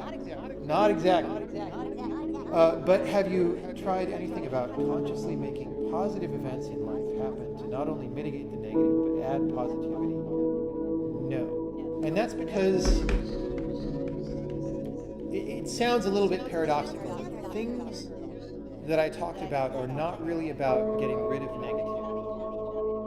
They're about seeing things as they really are. And a beneficial side effect of seeing things as they really are is that we get less trapped in negativity, because negativity is not what we think it is, right? And so I'm giving these things as a recommendation, where if you have frequent negative experiences, these things may help you deal with those experiences or stop them from recurring so much, right? But the technique in the moment when you're practicing these things is not about trying to get rid of anything. Because if you try to get rid of things, you're not really in the right mindset, right?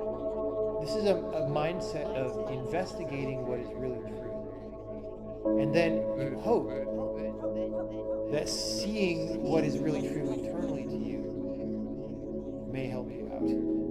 But don't believe me about this, right? Don't believe me about what the effects will be. Don't believe me about what you'll see if you look internally. This is all supposed to be, you look internally and you see whatever you see. It's not about forcing things to be and I really don't recommend that. It's a bad road to go down.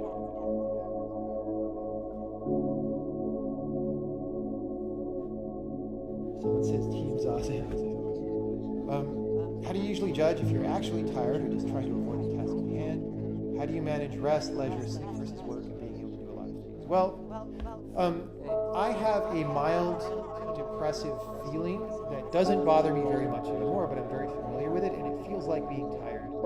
But it's different from a straight up physical tiredness. And I don't know how to explain it because it's personal feeling to me, but it feels different. And by feeling the two things separately, I just know the difference after all this time,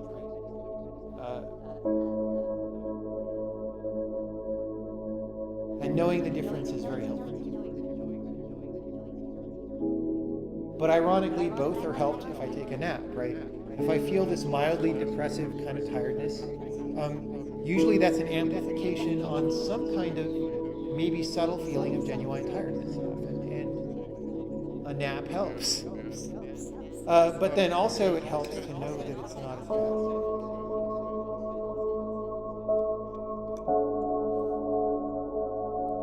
Do I get lonely since I don't work in my company's office most of the time? Not really. I don't actually go to lunch with people in the office and stuff like that.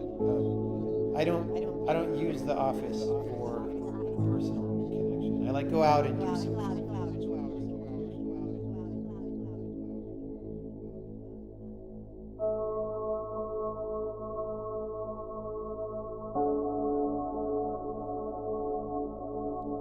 Have I ever studied any of the pragmatic esoteric teachings or modern versions like the Robert Anton Wilson side?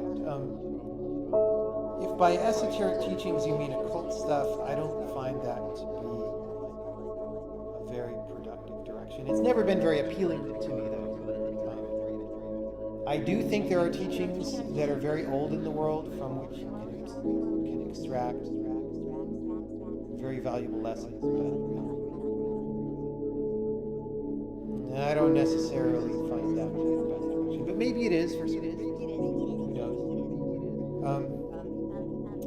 Am I familiar with Stoicism at all? Only mildly. Do I think there is value in viewing all things as neutral, even positive? I can't say much about what Stoicism actually is like in day-to-day life, and I think many people don't even know, because the modern interpretation of the word Stoic, to my understanding, is not really what Stoicism is actually. But I can't say much about it because,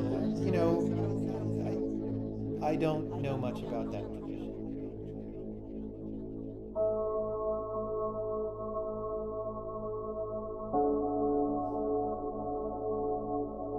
Have I experienced being chronically mentally tired? Do I treat that just as an emotional condition? I have had some times when I was chronically mentally tired. Sometimes it was because I overworked myself for a long time in succession, but often also it was because I was eating too much sugar, honestly. I found that personally eating a lot of sugar while thinking a lot interferes with my ability to think. So that may not be true for everybody, but it may be true for you. So be careful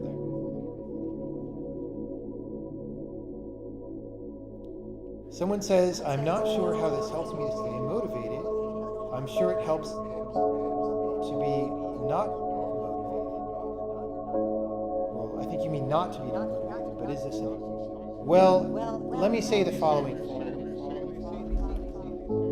In my experience, when I am content with what I'm doing and happy, there is a natural energy that bubbles up and gives me, or a natural feeling or mindset that bubbles up and gives me the energy to do things, right?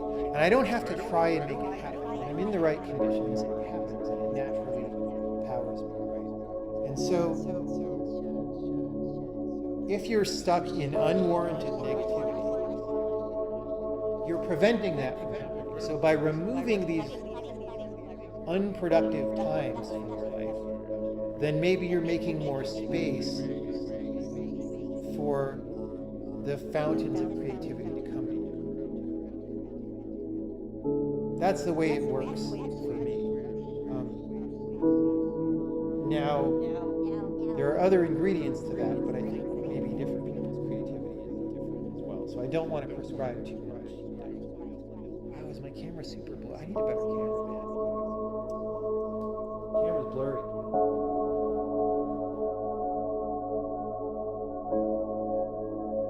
Have I ever tried applying these techniques directly to competitive gaming and seen positive results? Acting as an esports gamer. I'm not an esports gamer, I can't say that.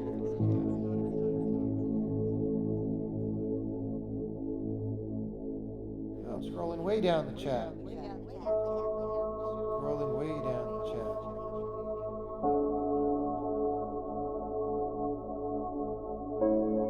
We might, I don't know, let's see how many questions. Funny comments.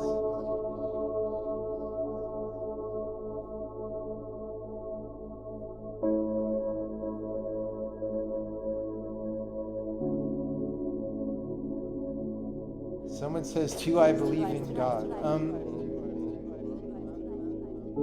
I don't know. It depends on what you mean by that.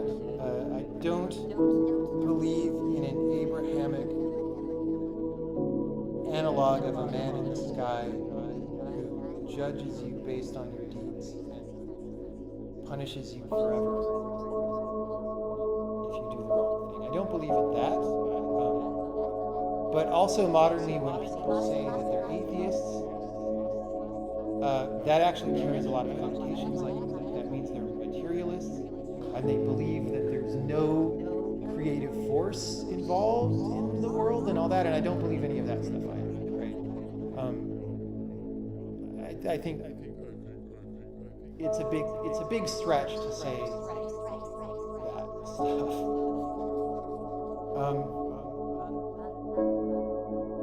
So I do believe there's something. I don't believe it's a guy who wants to put you in hell for doing the wrong thing.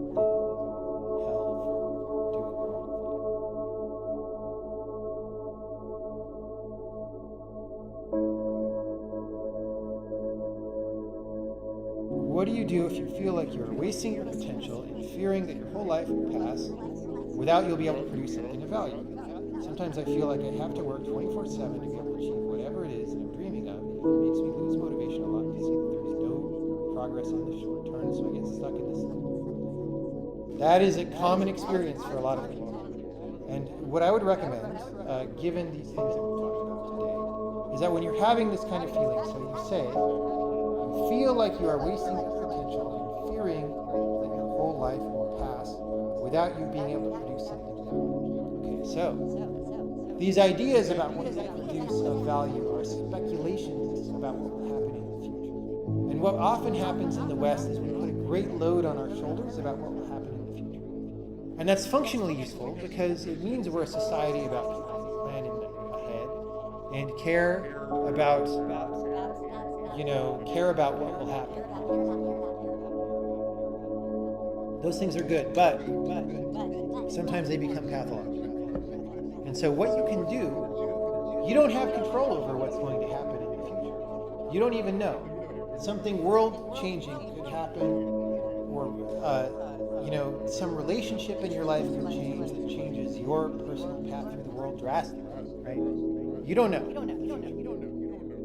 What you do know is what's happening right now. So when you say you're fearing that your whole life might pass, or you feel like you're wasting your potential, you can investigate those feelings and those thoughts in whatever particular moment you're in using the techniques we talked about today. And that will help. And you just have to see it.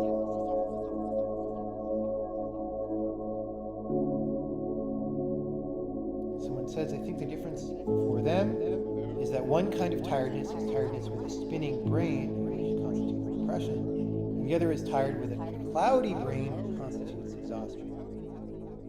Maybe it's something like that. I mean, I think each individual person is different and describe to themselves the difference, but there is a difference.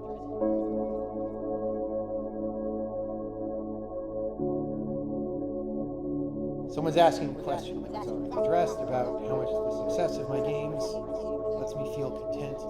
It's not really that connected, but I did answer that at length, so you can go back and look at the recording later. How do you observe non-verbal thoughts? Is awareness of your body a thought? I have trouble separating these things. I mean, you can get very picky about classifying. You can classify stuff into many different categories. When I say thoughts, I'm mostly thinking of either verbalizations in your mind, like I have some, wispy, non-verbal construction of the linguistic form. I should have taken care of that box on the counter by now. That's one kind of thought. Another kind of thought might be a memory of something that happened, which is a little more visual, so it's a little bit less verbal, but it's still a pictorial representation in my mind. I'm throwing that together with the linguistic stuff. And there might also be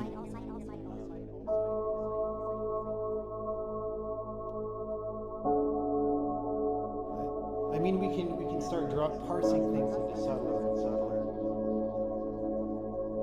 departments, but maybe that's too much. But like, along with memories of the past, there are expectations of the future. Right? So I expect that tomorrow, my lingering expectation that tomorrow somebody will pay me $20 back that they owe me is like a thought, even if it doesn't ever come in fully linguistically, right? It's an operation that my mind is performing with regard to the future.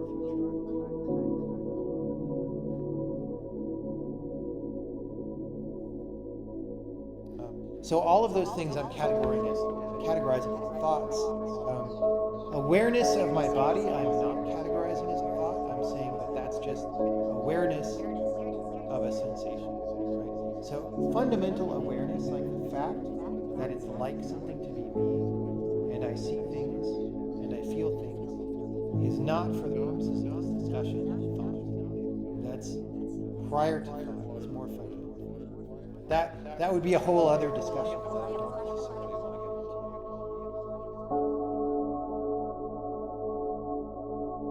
into. Someone's asking about standing or sitting desk. That's off topic.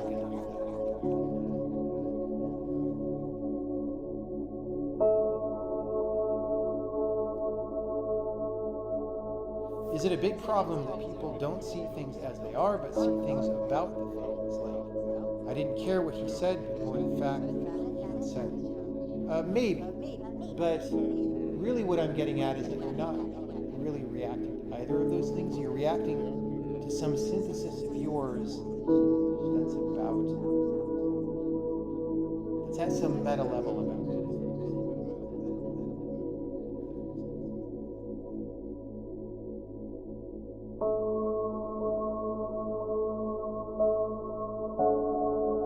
Skipping off topic questions. Question, what's to stop you from using a kind of mindfulness inappropriately in situations where immediate action is required, leads itself too readily to head in the sand kind of things? Well, okay. I have a little bit of a beef about that too. Let me talk about two kinds of mindfulness. There's a kind of mindfulness that grew up in the New Age scene that is really about trying to feel good. And that's not what I am a proponent of. I think feeling good is nice, but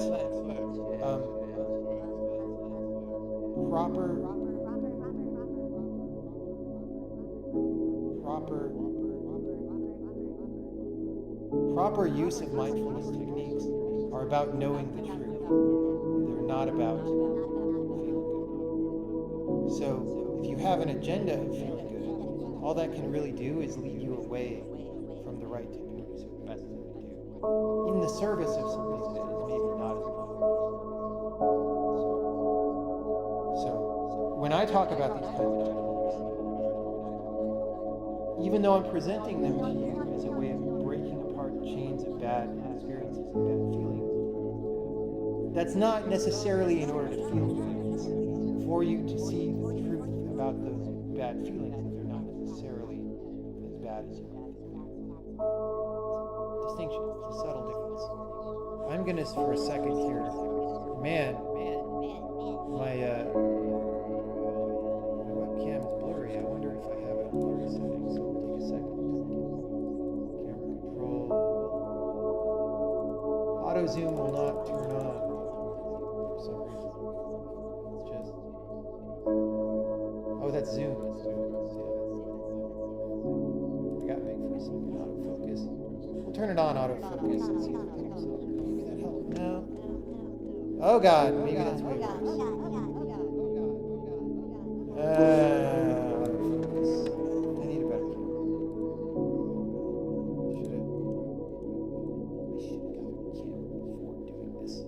Oh, and now the window won't come on, so I'm unable. We're just stuck on autofocus. I have to restart OBS to fix that. Do I trust in antidepressant drugs? I gave a little rant about antidepressants. You can go back and look at that. I make no recommendation pro or con them. I don't have enough experience with them to say anything about them.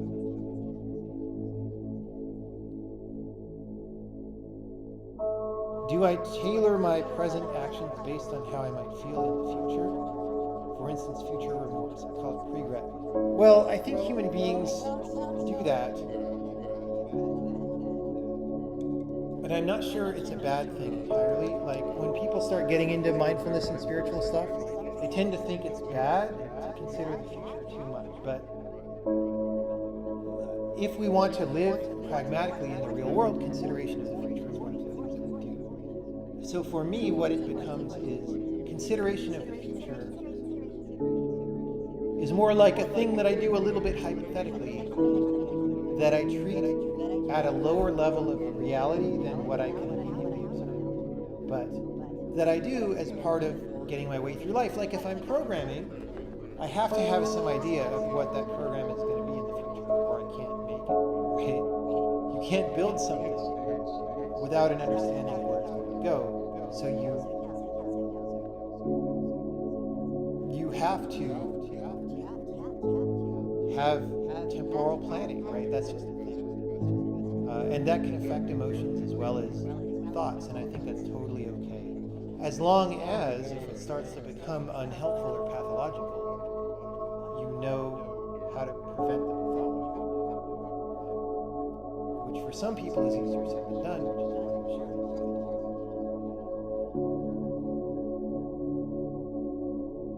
this. Skipping more off-topic questions. Have I ever gotten to a point that I get so detached that getting back to normal, quote unquote, is jarring? How do you deal with that? Well, on occasion, yes, but that's usually to do with deeper meditation techniques and not these things. But frankly, actually, it's never been that hard to come back to normal because we've done normal for most of our lives, and we know what it's like. And we're actually very well equipped to deal with normal because we've been practicing that for many years. So it's never been that hard for me.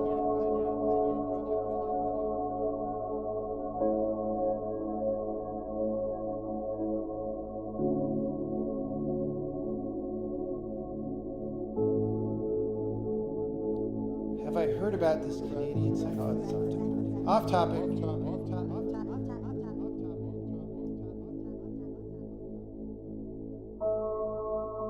Considered talking about someone else's imposter syndrome questions or mentioning this. Back to it. This is me bringing it up. Well, when it comes to imposter syndrome, this autofocus. I'm so glad I had autofocus off during the talk. It's going crazy. I don't believe that most people who think they have imposter syndrome actually have imposter syndrome. I think that they are correctly diagnosing that they are a little bit imposters in the sense that they're not necessarily that good at the things that their field is about. So for example, if you talk about video game development, which is what I work at, it's very, very complicated and hard, and you couldn't be a master of it without working for decades, unless you're some kind of amazing genius that the world has never seen yet. So if you're only 5 or 10 years into video game development, maybe you're right to feel some of these feelings. Maybe they're appropriate. Maybe you don't really know how to program that well. Maybe you don't really know how to design that well. Maybe you're not as good at organizing things as some of the other people. It's appropriate to feel that if it's true. So then,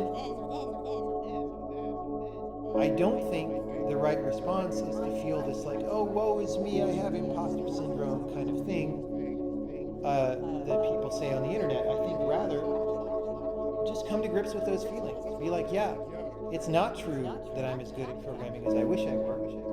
So let me work on it and let me get better, right?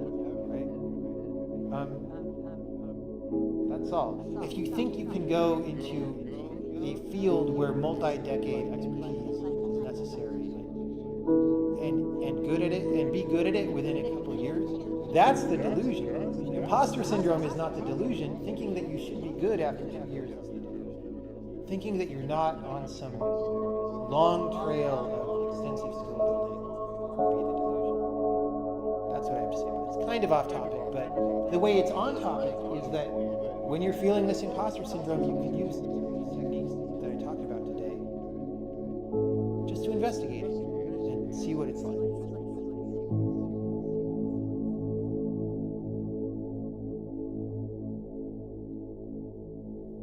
How do I work with accusations of pretentiousness? It's been something that's been thrown around a lot in the context of my project, especially recently. Admittedly, in many cases, rather unfavorably and pejoratively, but I'm not sure how to tell if there's legitimately something of value to be taken from it, as something to improve on, or if I should just dismiss it as personal insult. Obviously, I don't try to be pretentious or pedantic, and actively try to be sincere and comment cut off there. But that's enough to talk about. So definitely people have said that things that I do are pretentious. I disagree in my own case. The observation that I made is that often that is coming from some kind of societal embarrassment to talk in a certain ways about certain things. Like, if you are too earnest or too obviously speaking about large topics that are supposed to be very meaningful, then people automatically label that pretentious. Because, hey man, you're not just being a regular bro or something, right? But it's really because they're maybe a little bit afraid or embarrassed to go there. Maybe not as an individual, but maybe even societally. And that's a problem, because that feeds into nihilism, right? Maybe we end up in a place where as a society we're lacking meaning because we shoot down too many people who approach these subjects by saying they're pretentious. That said, you are certainly welcome, if people say that you're being pretentious, to actually introspect and honestly ask yourself, am I pretentious or not? Or am I sincere? Right? Do you have an emotional reaction to being called pretentious? Do you have a physical body flushing that you have to flush, right? Investigate those things. Because they're about something, and you might learn something by investigating. So do that, and see what you find, and see if it leads you to any further understanding of your own work about whether it's really pretentious or not. I'm getting a little tired now, so I think one or two more questions, and then we're done. I'm just going to see in the order in which I scroll down, except my browser crashed. That might be the end of the questions, guys. My browser is dead, so that's going to be my excuse. I'm losing my voice. I need to work on speaking more relaxedly for a long period of time. The autofocus is going crazy, so we're going to use that to mark the end of the thing. I'm sorry I can't see any more questions. Thanks everybody for stopping by. And this will be up on YouTube if you missed some part of it. And we'll probably do another Q&A later on, because I imagine people may have more questions. There are probably questions I didn't get to tonight, but also this is different from the sort of thing that I often talk about, so it seems likely that people might have more questions. So maybe we'll do a Q&A tomorrow or in a couple days after we have that time to see the YouTube thing. Thank you everybody for stopping by.